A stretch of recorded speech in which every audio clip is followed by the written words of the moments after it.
Hello students, मैं doctor Shobha Johri, associate professor in botany, LBS government college Kotputli. आज मैं BSc part third के botany के पेपर थर्ड के बारे में बताऊंगी, जिसमें कि टैक्सोनॉमी एंड एम्ब्रियोलॉजी आता है।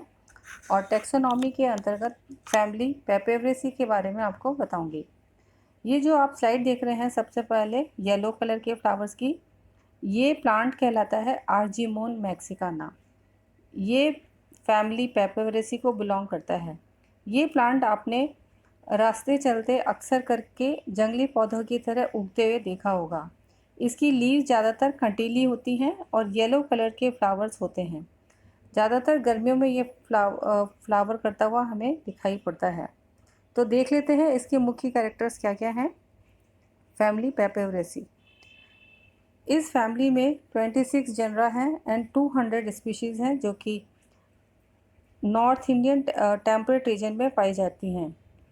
इंडिया में इसमें 5 जनरा रिप्रेजेंट करते हैं और इसके अंतर्गत 20 स्पीशीज़ हैं, जो कि ज़्यादातर हिमालयन रीजन्स में पाई जाती हैं। Among the best known examples are the papaver somniferum, अर्थात पॉपी।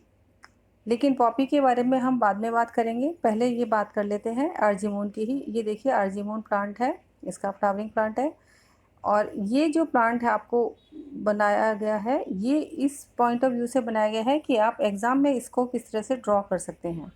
तो पेंसिल से जो डायग्राम ड्रॉ करेंगे तो इस तरह से होगा, लेकिन आपको नेचर में कैसा प्लांट दिखता है या किस प्लांट को हम पेपेवर सोमनीफेरम कह रहे हैं, नहीं आर्जीमोन मैक्सिकाना कह रहे हैं, तो ये आपको पता होना चाहिए।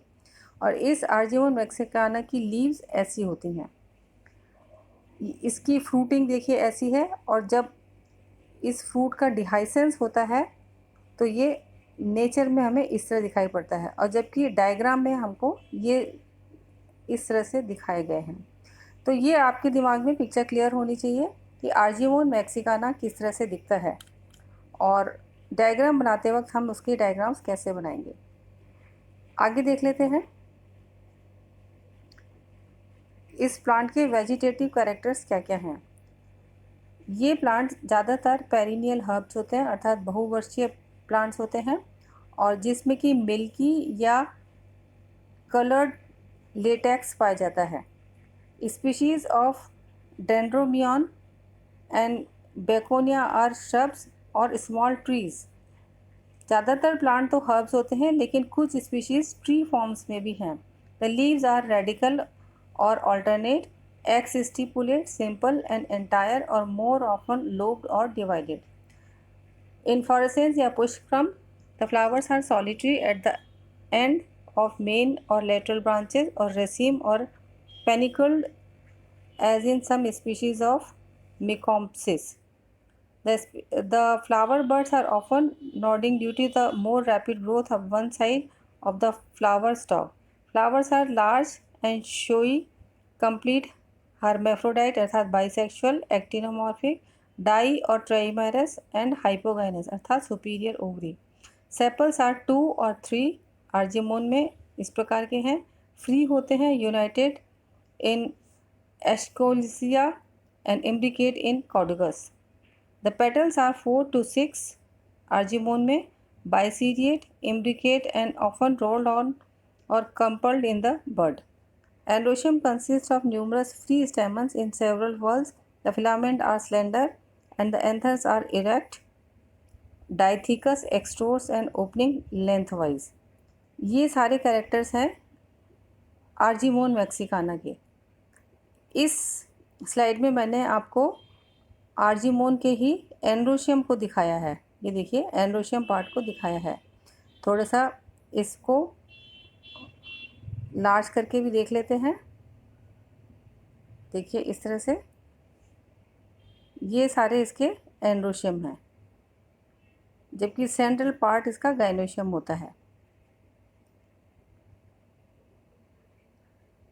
Gynoecium is of 2 to many carpels and it is syncarpous. Argemone में देखिए जो गाइनोशियम है वो 2 या 2 से अधिक कार्पल वाली होती है, जो कि सिनकार्पस होते हैं। Ovary is superior, superior ovary होती है एंड यूनिलॉक्यूलर और rarely becomes multilocular by conation of intruding placentae. The placentae are parietal and each bears numerous anatropous or campylotropous ovules. The style is very short and absent, and the stigmas are as many as the carpels, radiating, connate, and opposite or alternating the placentae. Fruits are many-seeded, capsules opening by pores or by walls. Paper में ये walls के द्वारा opening होता है, जबकि other species में ये pores द्वारा ओपन होता है. Under the lobes of the persistent stigmas the seeds are small with a minute embryo and copious fleshy और ऑयली एंडोस्पर्म.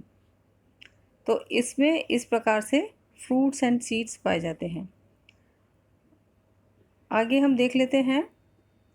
ये डायग्राम है पेपेवर का, और इसमें भी मैंने आपको थोड़ा नेचुरल फ्लावर भी दिखाया है, और ये हम ड्रॉ कैसे करेंगे ये इस तरह से दिखाया है. ये नेचुरल फ्लावर है, ये इसका फ्रूट है जिसको कि पॉपी कहते हैं, और ये इसका डायग्राम है. पॉपी अर्थात अफीम, अफीम भी इसको कहा जाता है. और ये देखिए इसके जो फ्रूट्स होते हैं, फ्रूट्स में से ये फ्रूट को ऐसे कट लगाकर इसमें लेटेक्स टैप किया जाता है और इसी से ही अफीम बनाई जाती है. यहाँ पर ये जो आपको लेटेक्स दिखाई पड़ रहा है, इससे अफीम बनाई जाती है. तो ये भी आपको जानकारी होनी चाहिए. और इसको यहाँ पर मैंने आपको एंडोशियम दिखाया है, और ये गायनोशियम पार्ट है. ये है पॉपी वाले प्लांट का एंडोशियम पार्ट, और ये है गायनोशियम पार्ट. तो इनको आप ध्यान से देख लीजिए, जिससे कि आपको कुछ दिमाग में पिक्चर बैठ सके. इसके कैरेक्टर्स हम देख लेते हैं.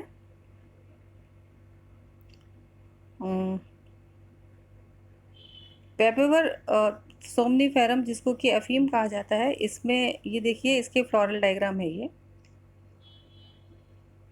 ये कोरोला वाला पार्ट है अंदर का, और बाहर जो है वो कैलिक्स का वाला पार्ट होता है. ये मैनी स्टेमन्स बताए गए हैं इसमें, और ये इसमें पेंटामेरस ओवरी है. और ये पेपेवर सोमनीफेरम का फ्लोरल डायग्राम है. इस फैमिली की इकोनॉमिक इम्पोर्टेंस, जैसे कि आपको भी मैंने बताया, अफीम की खेती होती है. Opium is derived from the milky juice of unripe capsules. It contains several alkaloids such as morphine, codeine, papaverine, and narcotine. Opium finds medical use as sedative to relieve pain, anxiety, and sleeplessness due to pain. Opium is habit forming, and its toxic doses produce sleep, respiratory depression or paralysis, pinpoint pupil coma, and death. The seeds of opium or poppy are devoid of narcotic properties and are used as food and source of a fatty oil which is widely used for culinary purposes and in paints and varnishes. Poppy के seeds जो हैं वो इस narcotic properties से युक्त नहीं होते हैं, और इसीलिए ये seeds food and fatty oils की फॉर्म में यूज़ किए जा सकते हैं या किए जाते हैं.